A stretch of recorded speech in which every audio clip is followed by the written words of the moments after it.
हे पत्नियों, तुम भी अपने पति के अधीन रहो, इसलिए कि यदि इनमें से कोई ऐसे हो जो वचन को न मानते हों, तो भी तुम्हारे भय सहित पवित्र चालचलन को देखकर बिना वचन के अपनी अपनी पत्नी के चालचलन के द्वारा खिंच जाएं।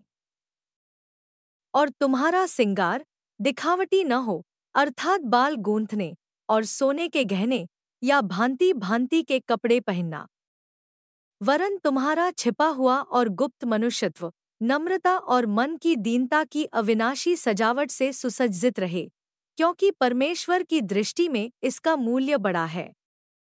और पूर्वकाल में पवित्र स्त्रियां भी, जो परमेश्वर पर आशा रखती थी, अपने आप को इसी रीति से संवारती और अपने अपने पति के अधीन रहती थी, जैसे सारा इब्राहिम की आज्ञा में रहती और उसे स्वामी कहती थी। सो तुम भी यदि भलाई करो और किसी प्रकार के भय से भयभीत न हो तो उसकी बेटियां ठहरोगी।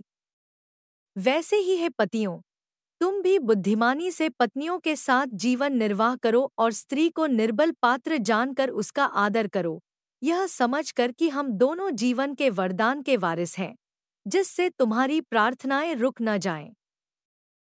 निदान सब के सब एक मन और कृपामय और भाईचारे की प्रीति रखने वाले और करुणामय और नम्र बनो।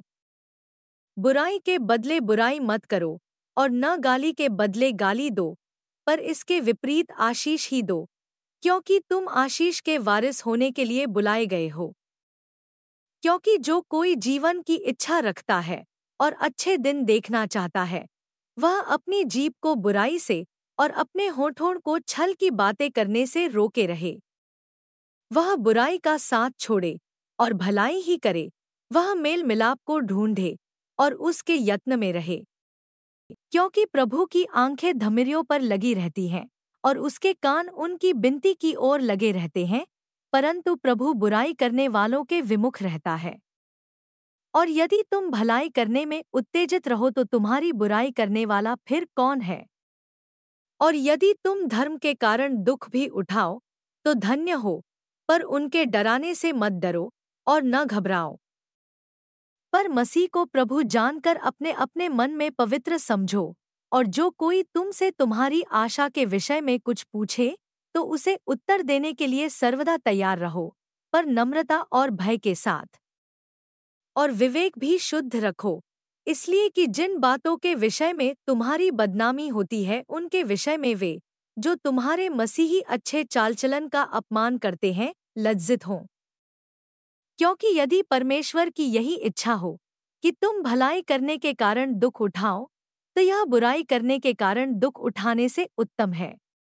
इसलिए कि मसीह ने भी, अर्थात अधर्मियों के लिए धर्मी ने पापों के कारण एक बार दुख उठाया, ताकि हमें परमेश्वर के पास पहुँचाए।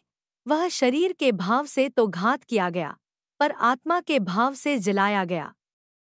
उसी में उसने जाकर कैदी आत्माओं को भी प्रचार किया, जिन्होंने उस बीते समय में आज्ञा न मानी जब परमेश्वर नूह के दिनों में धीरज धरकर ठहरा रहा, और वह जहाज बन रहा था, जिसमें बैठकर थोड़े लोग अर्थात 8 प्राणी पानी के द्वारा बच गए। और उसी पानी का दृष्टांत भी, अर्थात बपतिस्मा यीशु मसीह के जी उठने के द्वारा अब तुम्हें बचाता है। उससे शरीर के मैल को दूर करने का अर्थ नहीं है, परंतु शुद्ध विवेक से परमेश्वर के वश में हो जाने का अर्थ है। वह स्वर्ग पर जाकर परमेश्वर के दाहिनी ओर बैठ गया, और स्वर्गदूत और अधिकारी और सामर्थी उसके अधीन किए गए हैं।